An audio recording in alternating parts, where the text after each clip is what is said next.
Assalamualaikum warahmatullahi wabarakatuh. Di video kali ini kita akan membahas kewirausahaan di era pandemi. Sebelum kita membahas kewirausahaan di era pandemi, kita akan membahas tentang dampaknya pandemi atau virus corona. Jadi yang saat ini terjadi itu dampak dari corona itu adalah adanya pengangguran yang meningkat. Adanya pengangguran yang meningkat itu dikarenakan adanya efisiensi produksi yang dilakukan oleh perusahaan itu karena penurunan dari pendapatan masyarakat, kemudian ada juga karena perusahaan itu yang bangkrut. Perusahaan yang bangkrut ini terutama untuk yang langsung terdampak karena adanya COVID-19 atau coronavirus. Contohnya apa? Contohnya di bidang pariwisata. Itu sama sekali tidak berproduksi. Kemudian adanya nanti perubahan landscape pasar tenaga kerja pasca pandemi. Jadi setelah pasca pandemi ini berakhir, akan ada perubahan landscape tenaga kerja, tidak sama dengan yang sebelum era pandemi ataupun saat pandemi. Hal ini terjadi kenapa? Karena pertama, penyerapan tenaga kerja nanti tidak akan sebanding dengan yang di PHK. Artinya apa? Perusahaan yang awalnya tadi mem-PHK karyawan tidak langsung bisa membuka lapangan pekerjaan sejumlah yang di PHK, akan bertahap maksud saya. Kemudian adanya perusahaan yang memprioritaskan tenaga kerja dengan produktivitas tinggi. Kenapa yang diprioritaskan produktivitas tinggi? Karena sekali lagi perusahaan itu karena kan sudah mengalami krisis. Dia ingin mengenjot produksinya. Lain. Maka yang dipilih nanti adalah karyawan dengan atau tenaga kerja dengan produktivitas yang tinggi. Dan yang ketiga, nanti lapangan kerja yang tersedia semuanya berhubungan dengan teknologi. Kenapa ini bisa terjadi? Karena pada saat pandemi kita itu dipaksa untuk belajar teknologi di semua bidang, di bidang pendidikan, di bidang produksi, di bidang apalagi ya, keagamaan mungkin. Itu semuanya kita berhubungan dengan teknologi. Contohnya apa?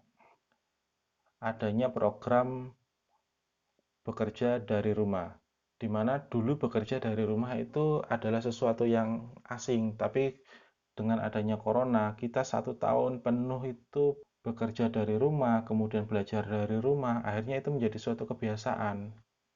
Jadi yang dulu bekerja dari rumah itu bukan suatu hal yang normal, dengan adanya pandemi ini selama 1 tahun tentu saja akan menjadi sesuatu yang normal bagi kita. Misalnya di dalam pembelajaran, dulu pembelajaran harus tatap muka, akhirnya terpaksa kita adanya corona atau COVID-19 belajar tentang pembelajaran jarak jauh. Nah, nanti di pasca pandemi itu akan menjadi suatu kebiasaan. Kemudian adanya rapat online yang sudah terbiasa melakukan rapat online.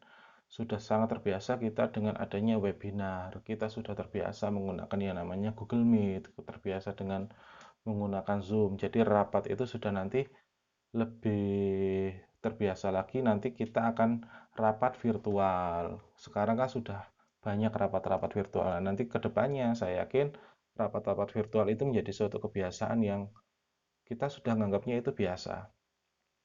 Kemudian usaha retail sudah terbiasa pada pasar online. Tidak bisa kita pungkiri pada saat pandemi kita itu sudah beranjak dari pasar offline kepada online. Nanti akan saya jelaskan kenapa kita bisa menjustifikasi atau kita berasumsi bahwa pasar online nanti itu lebih menjadi suatu kebiasaan baru. Kemudian modal yang sedikit untuk memulai usaha pasca pandemi. Kenapa teknologi ini membutuhkan modal yang sedikit? Misalnya saja toko. Kalau kita membuat toko baru, kemudian toko itu terkena dampak corona, akhirnya pendapatannya berkurang. Nah, kemudian kita ingin mengejar lagi pendapatan yang banyak, rupanya yang paling mudah sekarang itu dengan online, berjualan secara online. Jadi kalau kita ingin berjualan dengan offline, kita harus sewa ruko dan lain-lain, itu modalnya lumayan besar. Kemudian adanya sistem outsourcing dan pekerja kontrak akan lebih diminati oleh pelaku usaha. Kenapa? Ini akan menjadi pilihan untuk pelaku usaha untuk mempekerjakan orang.